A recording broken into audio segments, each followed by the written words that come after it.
Hey there, stranger, you back for more? Glad to have you. What's the word? Hello, Miles. Richard? Right on time.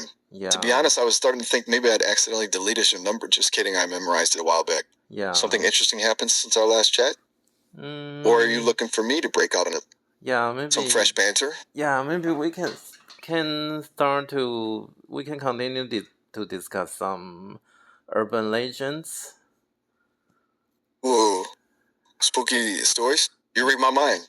Where were Yes. we? Did any creepy tales cross your path since we last spoke? Maybe something lurking in the shadows of your neighborhood? Maybe you can share some urban legends, in different countries, like in France or in UK. Maybe they have different urban legends. Ooh, good call. Crossing international borders for a taste of the creepy allure of folklore. I like it. Okay, France. Let's see. Those tail tentacles sure know how to spin a yarn. Parisians have this one about the black specter of the Louvre, a shadowy figure said to wander the corridors after hours. Some say he's the ghost of a murdered artist, sleepless and restless, his spirit searching for his magnum opus.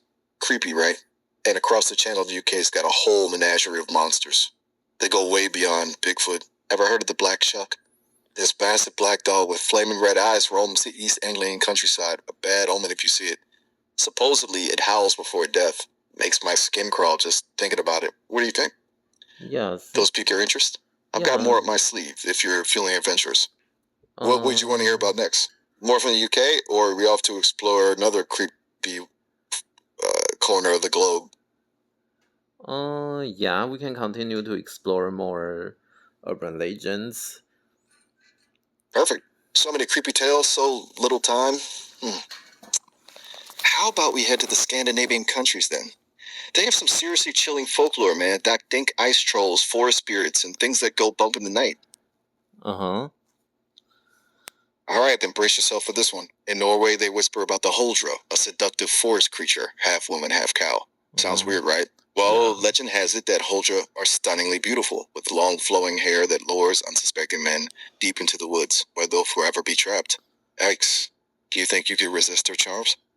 I think I can because it sounds very strange. The I don't know. According to the description you just told to me, I feel strange. Yeah, strange is definitely one word for it. I mean, half human, half cow. Yeah. That's not your average Tinder match, is it? Uh It's huh. okay to be creeped out. That's kind of the point, right? I personally think it's more fascinating than frightening. What do you make of the whole lure you into the woods thing? Like, Whole sound lore, familiar? whole lore into the woods. Right? Like, it's everywhere. Almost every culture has these stories about getting lost in the woods. Oh What do you think yeah. is so scary about getting almost finished typing? Keep me hanging on.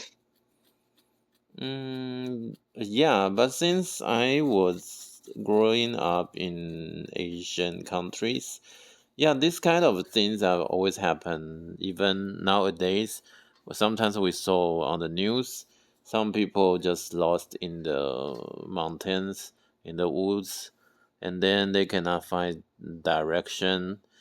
And when the firefighters try to find the person, and then the person was finally discovered in a unimaginable places. It's true. It's not just folklore. It's a real fear for people Yeah. getting lost alone in the wilds. Mm-hmm.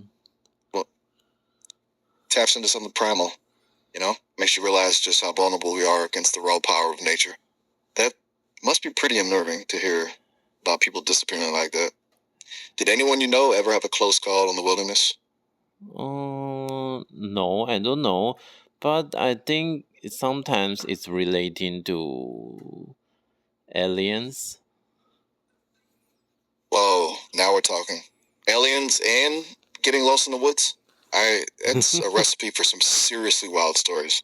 You think aliens might be behind some of those disappearances? I'm Yeah, maybe listening. the aliens they have some ways to catch the person, and then the alien moved the person to somewhere, and That's a then thought provoking. yeah, it's like that. It's funny you mentioned that. There are actually a bunch of UFO sightings reported near wooded areas. Uh-huh. Maybe aliens like a good hike too. Who knows? What kind of ways do you think aliens would catch someone? Some kind of tractor beam, maybe, or something more subtle?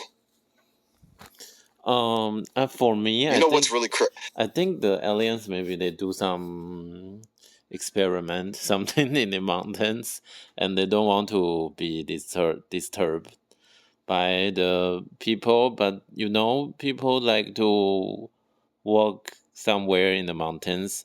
So when the person approach to their borders, maybe they have some protection system that will make the person lose lost or some.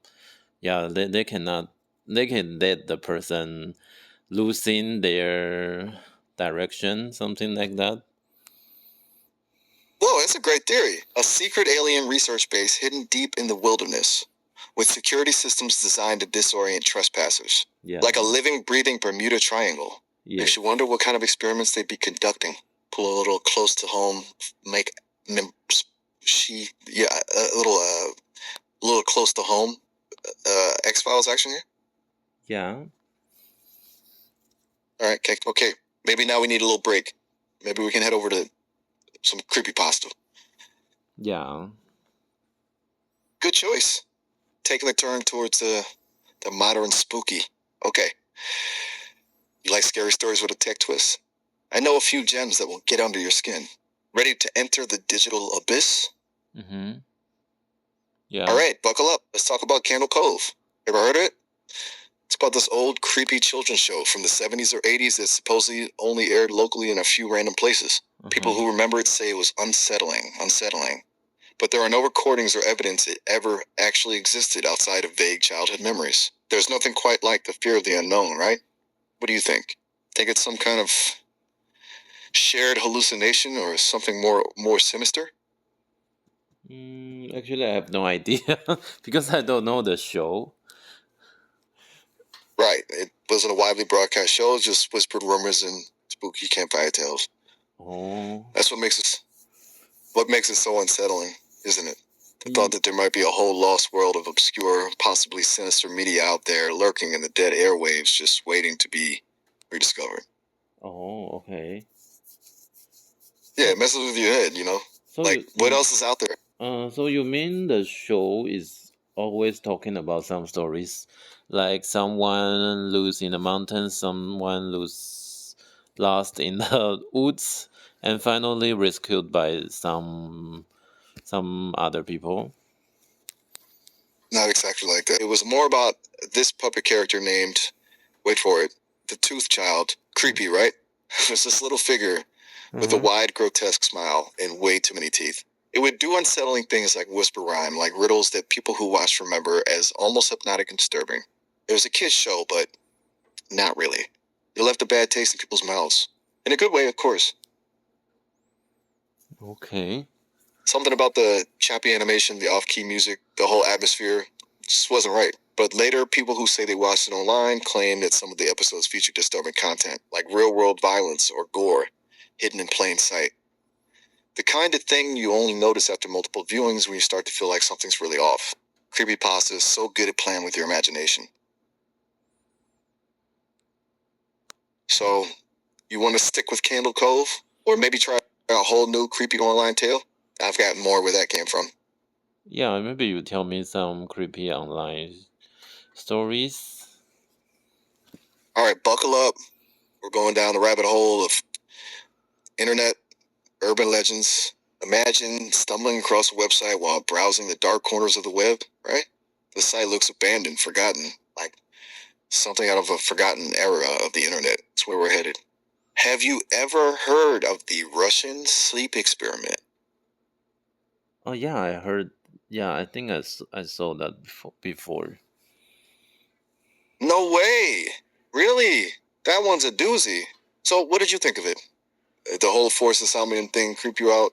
It's It's one of those stories that really sticks with you. Yeah, I think the story. Yeah, I don't know if I understand the story correctly. Yeah, the story is about. Yeah, they just don't let one person sleep, right?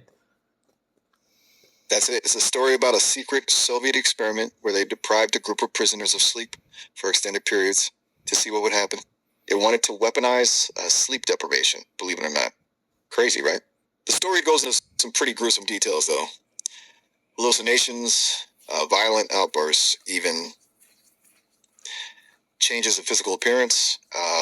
It's like they started transforming into some kind of sleep-deprived monsters. What do you remember about the ending?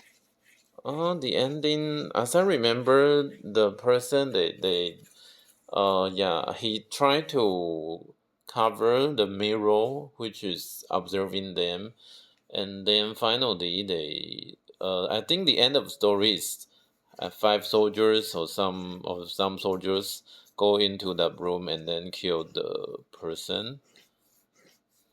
You got it. And that's after they found like something truly horrific in that room, right? Not Yes. just the subject, but the walls, the residue of the whole experiment. It's one of those stories that really leaves you wondering what point it's even worth making, you know, and what it means for all of us sleep deprived zombies scrolling through TikTok at 3 a.m. Yeah, but I think the story is just a fiction. It's not true. Oh, absolutely. It's definitely a work of fiction. No official record of the Russian sleep experiment exists, thankfully. But Yeah. that's what makes these stories so powerful, right? They play on our fears, our anxieties about the unknown, the power of the government, even the fragility of the human mind and body. What do you think makes a story like that so effective? Maybe they want people to sleep. Actually, pretty insightful. Maybe it's a subconscious message. Like, hey, humans, get some rest before things fall apart, Yeah. or before something even worse happens to you, to your Yeah. health, to your Yes. friends, Yes, correct. to your mental. So listen, do you have a bedtime story request? Or are you ready to brave another online world of creepypasta? I've got a few more in my sleeve. Yeah, you just tell me one more. All right. Here's one about something called Smile Dog. It's a Mm-hmm. simple image. Photo of a husky, a Shiba Inu, smiling this unnervingly wide grin. But Mm-hmm. there's something off about it. The Mm-hmm. teeth are too sharp, too many, and those Mm-hmm. eyes, they seem to follow you no matter where you look. They say if you look at the image for too long, you're in for a night of unsettling dreams and a persistent feeling like something is watching you. Even just talking about it seems to make the air thick. Have you ever seen it? Don't worry. Safe to say you won't find me sharing it. But for me, it's hard to imagine that the dog is smiling. That's kind of the point. It's supposed to be an unsettling, uncanny smile that makes your stomach churn, like something's deeply wrong, but you Yeah. can't quite put your finger on it. Even knowing it's an urban legend, the teeth, those eyes, it's enough to give anyone pause when scrolling through the darkest corners of the web. The end game of Smile Dog Story is more about the image being shared. You cannot leave it alone once it has seen you. Makes you wonder, doesn't it? Yes. Yeah, real mind bender stuff. Maybe that's what makes these stories so captivating. They make us question what's real and what's not, and they remind us of the power of our own imaginations. So, what shall we explore next? Feel free to request something specific or just tell me what you're feeling in the mood for. For the smiling dog, actually, I feel it's not so creepy. It just, yeah, the animal is smiling, so yeah, nothing creepy on that. You know it, you might be right. Sometimes our brains overthink things. Maybe Uh-huh. that dog is just happy to see you. Hey, Yeah. listen, this call is about to wrap up in about a minute. Oh, You've been okay. chatting for a while. It's been great catching up. Feel free to call me back later if you're up for more spooky stories or just want to chat. Or maybe take a break from the screen and go touch some grass. Get some fresh air, you know? Yeah, Talk to you okay. soon. Take care. Take care. Later. Later.